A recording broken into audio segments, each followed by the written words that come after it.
Buenos días. Bueno, comenzamos otra semana más y vamos a continuar con las explicaciones del tema 8. En el vídeo anterior, si recordáis, vimos el comienzo donde os exponía el guión que íbamos a seguir y hicimos la explicación de este punto 1, fuentes de financiación.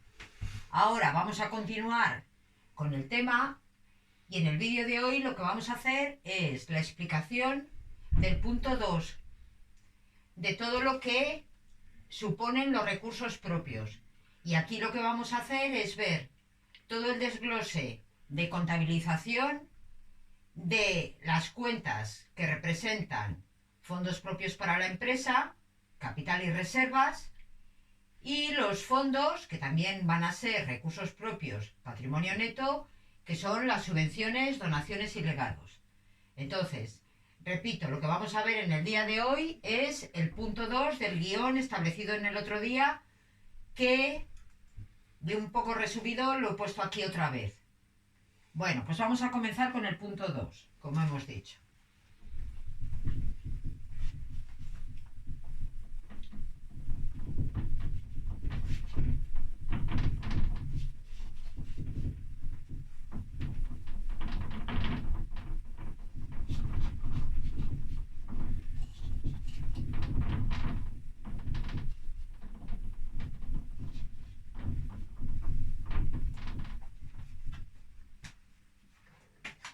Bueno, punto 2, por tanto, recursos propios.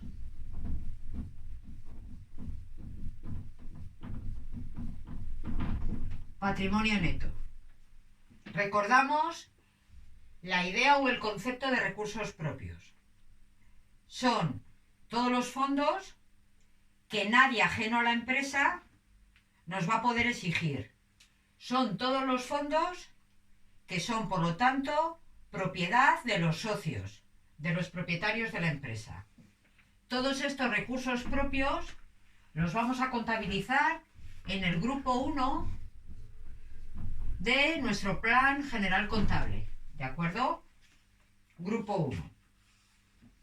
Pues vamos a comenzar con lo que hemos designado como 2.1 y que lo hemos llamado funcionamiento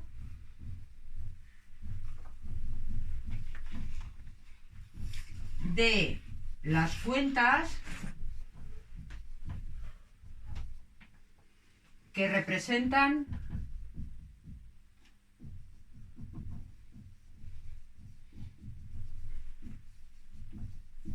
fondos propios. Entonces, aquí lo que vamos a hacer es, voy a ir desglosando las cuentas que representan estos fondos propios y vamos a ver el funcionamiento con asientos contables. La primera cuenta, como ya mencionamos el otro día, es el capital social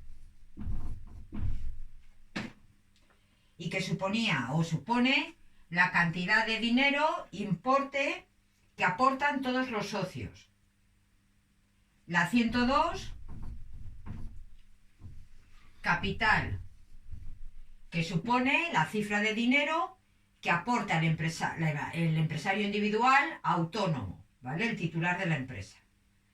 Bueno, pues con estas dos cuentas vamos a ver qué asientos contables realizamos en la aportación que hacen los socios para formar el capital. Que esto ya lo conocéis del año pasado y también lo hemos hecho a lo largo de este año. Pero vamos a ver cómo se hace. Con estas dos cuentas, capital y capital social. Imaginad que nos dicen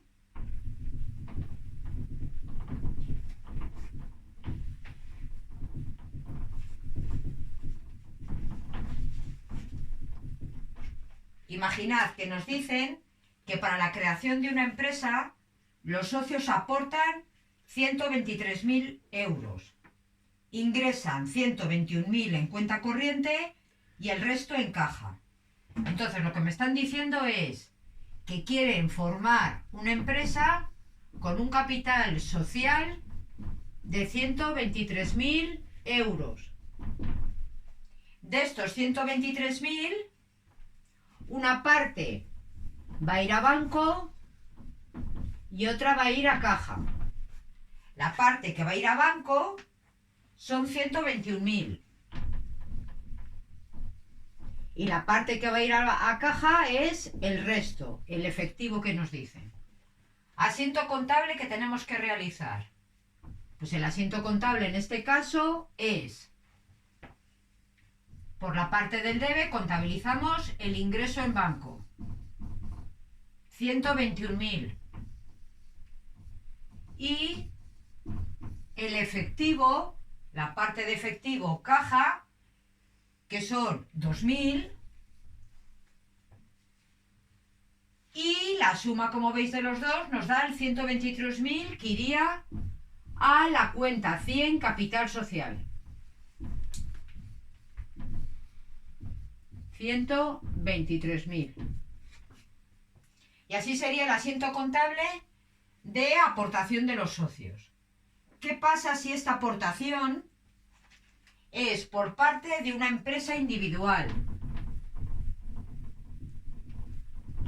Es exactamente igual, pero no es capital social, sino que es una empresa individual, autónomo. Asiento contable que se tiene que realizar. Por la parte del debe exactamente igual, la parte que se ingresa en el banco y la parte de efectivo. Y por el haber tiene que ir en lugar del capital social la cuenta capital, que es la correspondiente para las empresas individuales. ¿De acuerdo? Bien, ahora, dentro de este 2.1 que estamos viendo, una vez visto el capital y el capital social, vamos a ver el siguiente apartado, que son las reservas. Otra fuente de financiación que forma parte del patrimonio neto, y vamos a ver qué significado tiene y cómo se crean las reservas. El apartado reservas son fondos propios, como os decía, y estos fondos son importes o dinero del beneficio de la empresa que la empresa decide quedarse con ello y no distribuirlo a los socios. Por lo tanto, podríamos decir que es beneficio no distribuido a los socios o propietarios. Dinero que no se llevan y se queda en la empresa. Nosotros vamos a trabajar con dos tipos de reservas. La primera, la 112, que es reserva legal,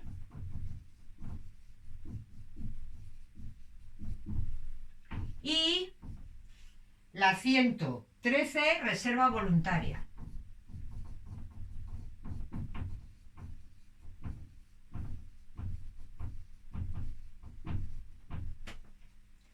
Entonces, primero os explico el significado de cada una de ellas y luego pasamos a hacer asientos contables. La reserva legal, como dice la palabra, es legal. Luego, si es legal, significa que por ley se tiene que constituir dicha reserva. Es decir, todas las sociedades, en concreto las anónimas, deben de constituir esta reserva legal porque la ley lo marca. ¿Cuánto dinero hay que llevar a esta reserva legal o constituir? ¿Por cuánto se debe de constituir? Pues la ley lo que hace es marcar lo siguiente, y es que debe de constituirse por una cifra, por un importe que sea el 20% del capital social. Ahora bien, estas sociedades no tienen por qué tener desde el primer momento como reserva legal todo ese importe. La ley lo que hace es marcar que cada año del beneficio que haya obtenido la empresa debe de llevar a reserva legal un 10% de ese beneficio.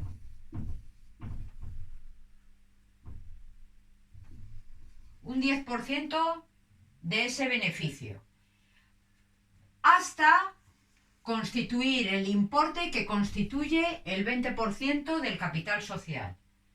Luego repito, la ley obliga el 20% del capital social como cifra que debe de estar en reserva legal constituido, generada la reserva legal en su total como mínimo de ese 20%. Y para poder llegar a ese 20%, cada año la empresa lo que tiene que hacer es un 10% del beneficio. Reserva voluntaria. La reserva voluntaria, como dice la palabra, es voluntaria por parte de la empresa y decide la propia empresa libremente qué cantidad llevar a dicha reserva voluntaria. Luego es de libre elección por la empresa.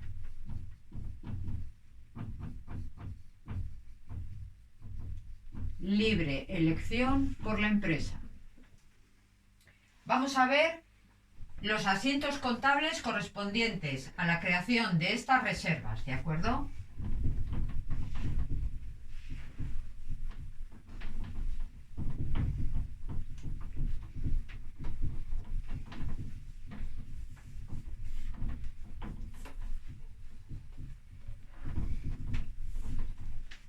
Imaginad que nos dice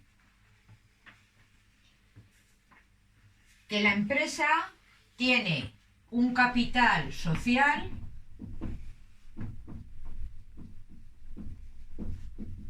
por importe de 150.000 euros.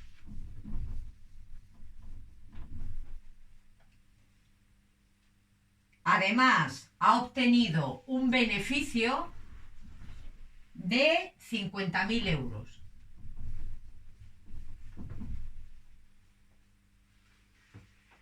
Y que ahora mismo la cuenta de reserva legal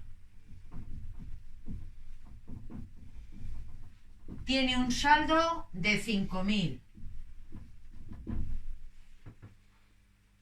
Y nos dice que llevemos o realicemos el asiento de la reserva legal según lo exigido por ley.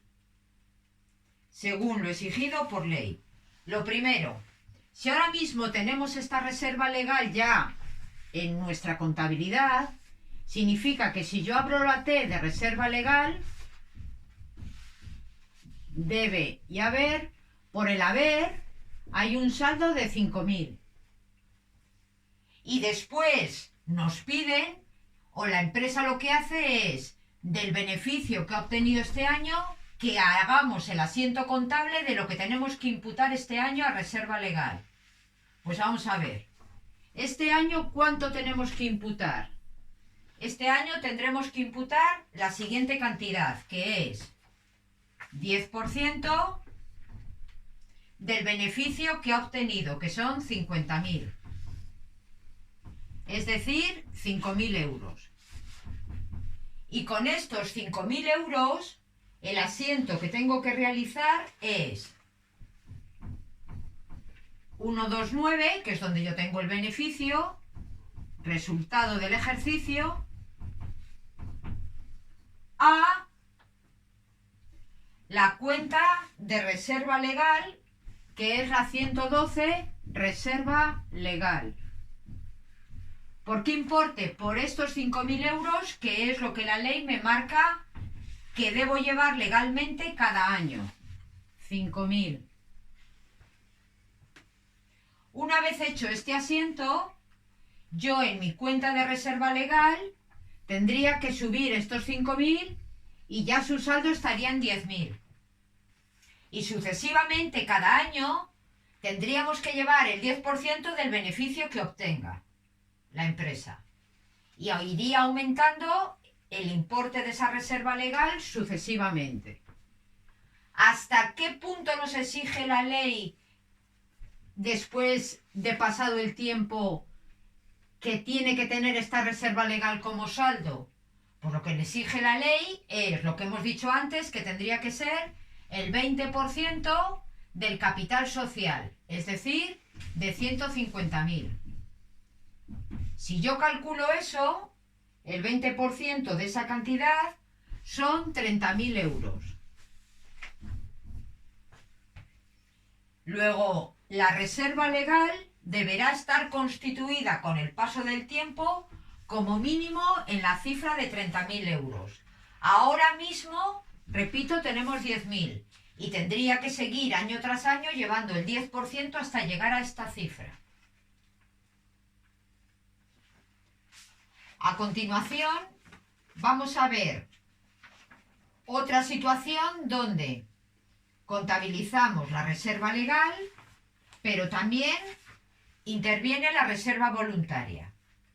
De manera que vamos a ver cómo lo hacemos.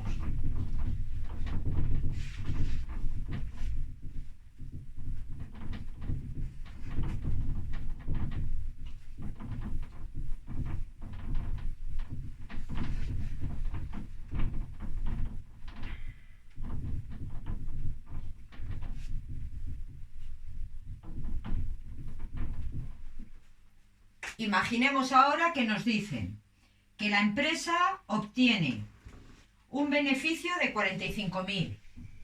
Beneficio 45.000. Que el capital social asciende a 200.000.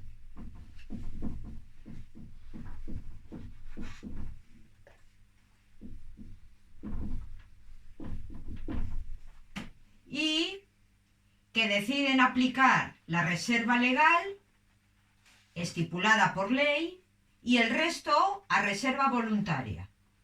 Pues lo que me está diciendo es que todo el beneficio que ha obtenido la empresa, lo que va a hacer es llevarlo una parte a reserva legal, lo marcado por ley, el 10%, y todo lo demás lo va a llevar a reserva voluntaria. De manera que nosotros tendríamos que contabilizar el asiento donde damos de baja el beneficio, el resultado del ejercicio, para llevar todo ese importe de beneficio a esas dos cuentas, a la reserva legal y a la voluntaria. El asiento sería así. Tenemos, por un lado, resultado del ejercicio.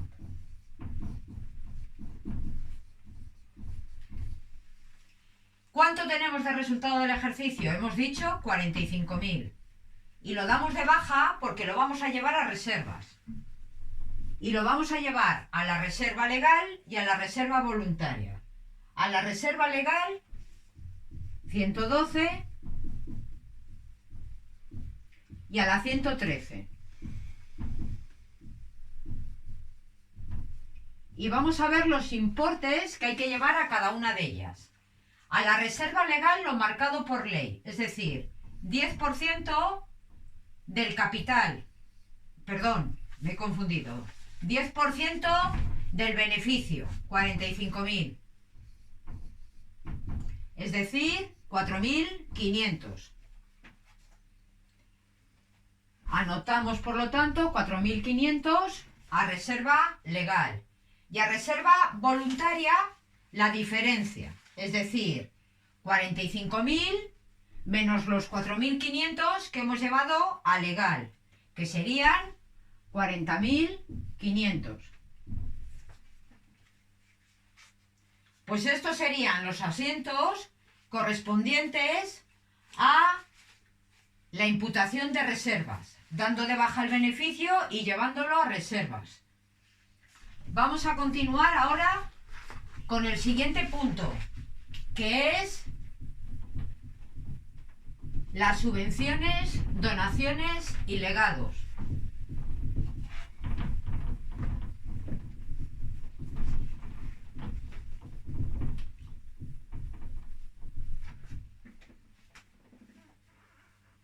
Es el 2.2 y lo hemos llamado funcionamiento de las cuentas que representan subvenciones, donaciones y legados no reintegrables. Lo anoto.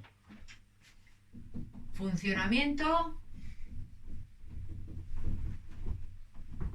de las cuentas correspondientes a subvenciones, donaciones, legados y son no reintegrables.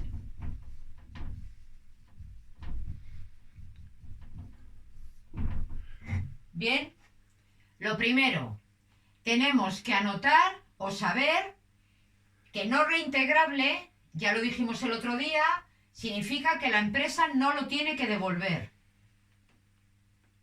No lo tiene, como puede ser una deuda que hay que devolverlo, pues esto no. Entonces, dentro de las subvenciones, donaciones y legados, vemos que hay tres conceptos: el de subvención, el de donación y el de legado. Nosotros nos vamos a centrar en el de subvenciones, ¿de acuerdo? Pero tenemos que entender que dentro de este apartado, ¿qué significa la subvención, la donación y el legado? Una subvención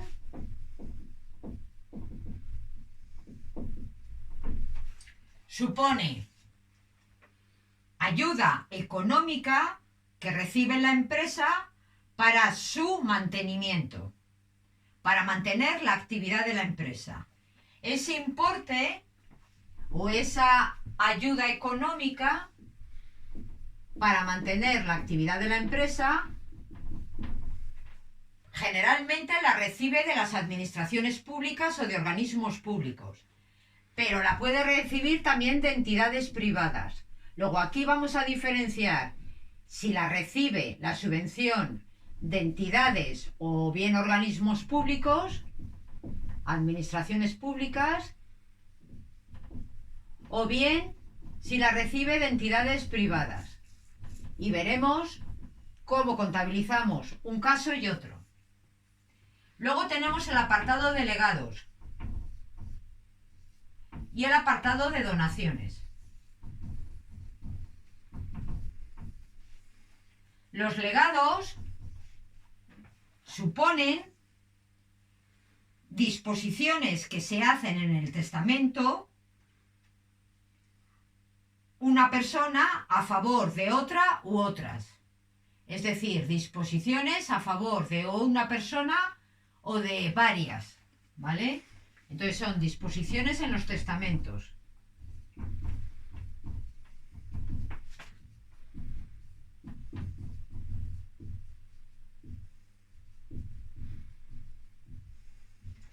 Y por último tenemos las donaciones. Las donaciones suponen recursos monetarios o bienes materiales que se han recibido sin contraprestación, ¿vale? Luego se trata de importes o bienes materiales que hemos recibido sin contraprestación.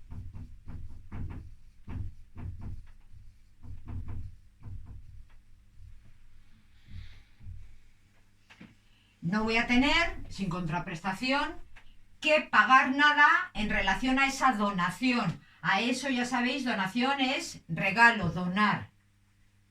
Bueno, pues vamos a ver cómo, os decía, contabilizamos las subvenciones, que es el apartado en el que nosotros nos vamos a centrar. Bueno, borro entonces.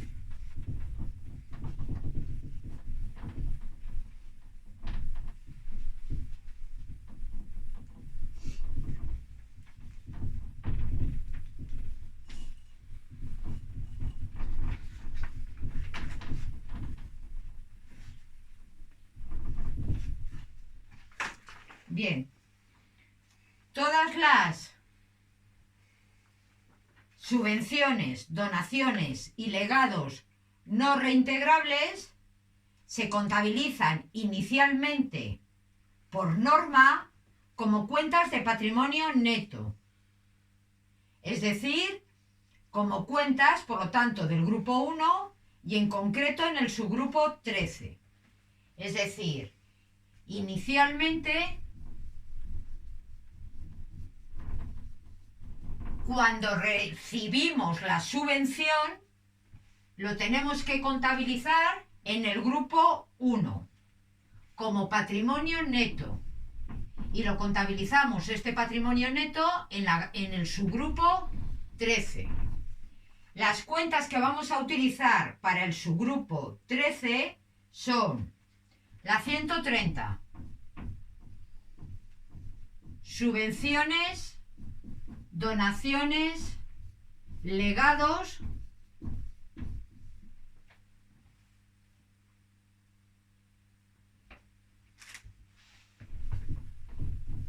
disculpad, solo son subvenciones. Subvenciones oficiales de capital.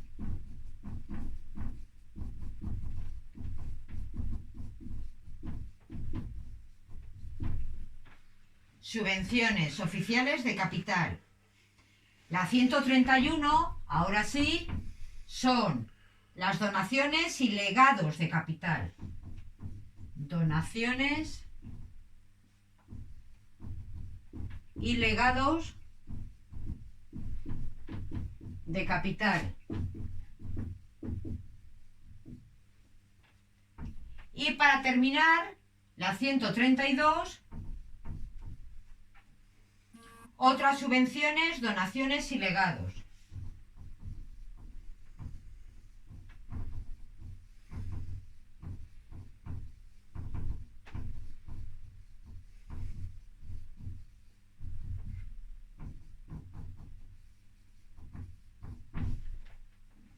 Bien, las tres nos reflejan la financiación que hemos recibido por subvenciones, por donaciones y legados o por otras subvenciones. A lo que llamamos subvenciones oficiales es al dinero o la ayuda económica que vamos a recibir de administraciones públicas. Las donaciones y legados, lo que hemos dicho que supone una donación y un legado, pues iría a esta. Y cuando lo recibimos por entidades privadas, utilizaremos la 132. Cualquiera de estas tres son ayudas económicas, en cualquier caso, y que se reciben, en principio, para bienes de inmovilizado. Es decir, es una ayuda que la vamos a invertir y el destino son inversiones, bienes de inmovilizado. Ese es el destino previsto para este tipo de ayudas. Posteriormente, año tras año, si yo tengo una subvención concedida, tengo que ir llevando a ingresos una parte de ese dinero. Ir contabilizando como ingreso parte por parte, año por año, del dinero que he recibido de esa subvención. Las cuentas de ingresos que utilizaremos para ir contabilizando la parte de subvención de cada año que llevamos a ese ingreso son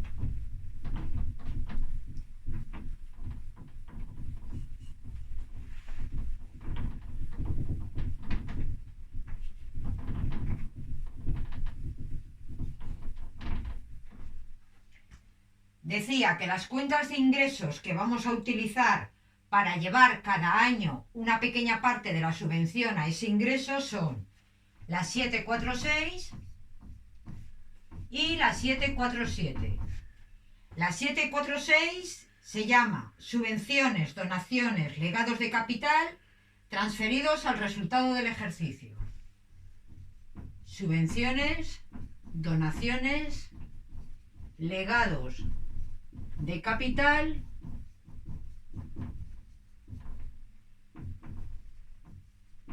transferidos a resultado del ejercicio. Y la 747 se llama otras subvenciones, donaciones y legados transferidos al resultado del ejercicio. Otras subvenciones, donaciones y legados transferidos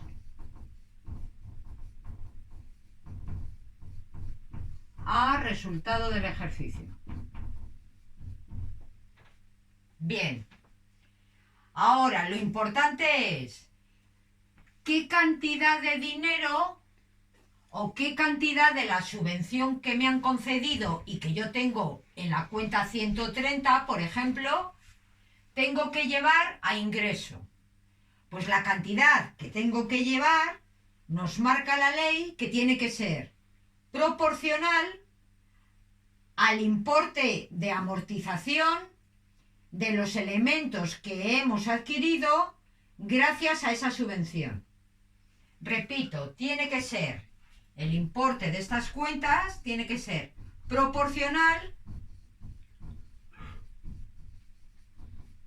a la cuota de amortización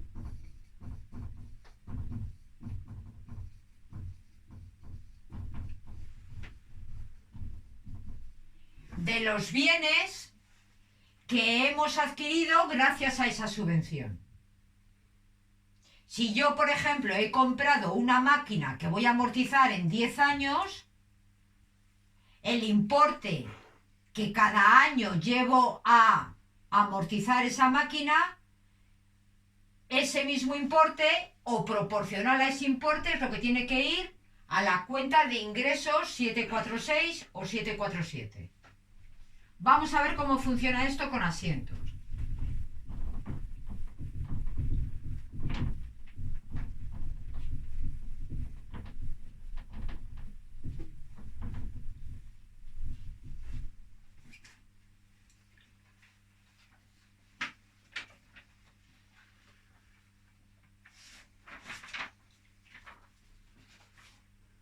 Imaginad que nos dice que la empresa recibe la comunicación de la comunidad autónoma de la concesión de una subvención no reintegrable de 10.000 euros.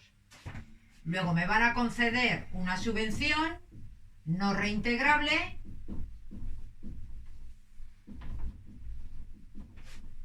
por 10.000 euros para la compra de 5 equipos informáticos, y una semana más tarde recibe la transferencia bancaria de dicha subvención. Compramos los ordenadores y pagamos con cheque. Entonces, lo primero, hemos recibido una subvención de un organismo público, de administraciones públicas. Luego, entonces, vamos a ver cómo se hace esto sabiendo que es un organismo público. En primer lugar, cuando nos conceden la subvención,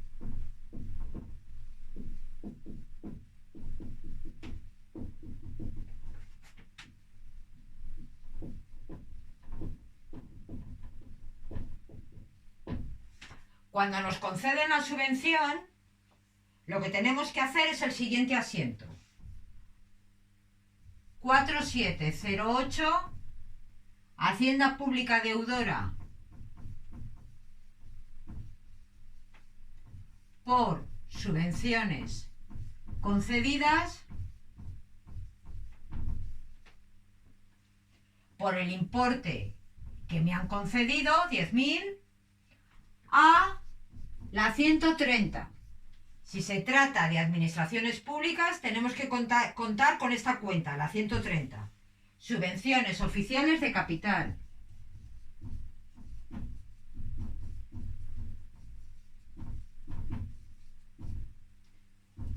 Por el mismo importe.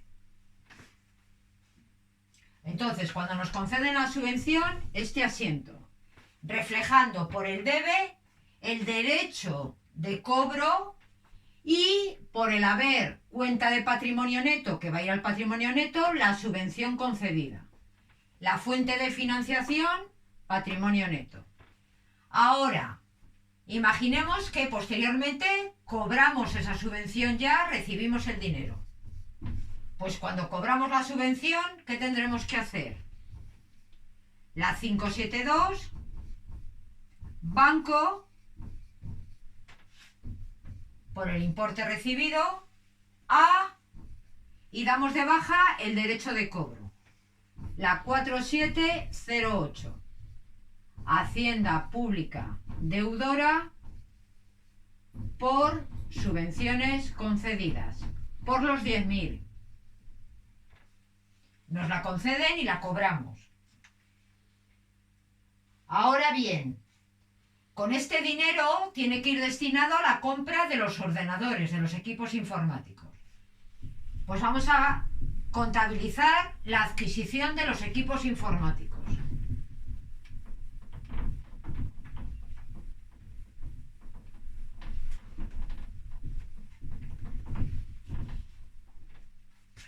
En tercer lugar, cuando adquirimos los ordenadores.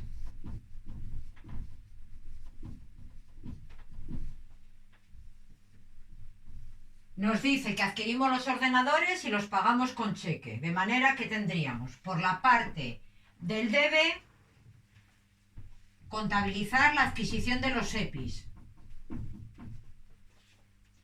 por los 10.000. Contabilizamos, como bien sabéis, el IVA soportado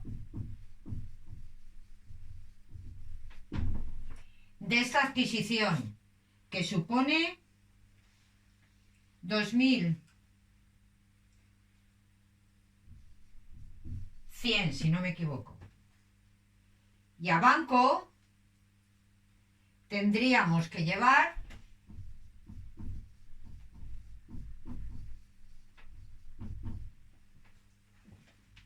lo que supone la adquisición de los EPIs, 12.100. De momento, hasta aquí. El próximo vídeo continúo con esto porque ahora mismo no puedo seguir. Va a haber una grabación posterior.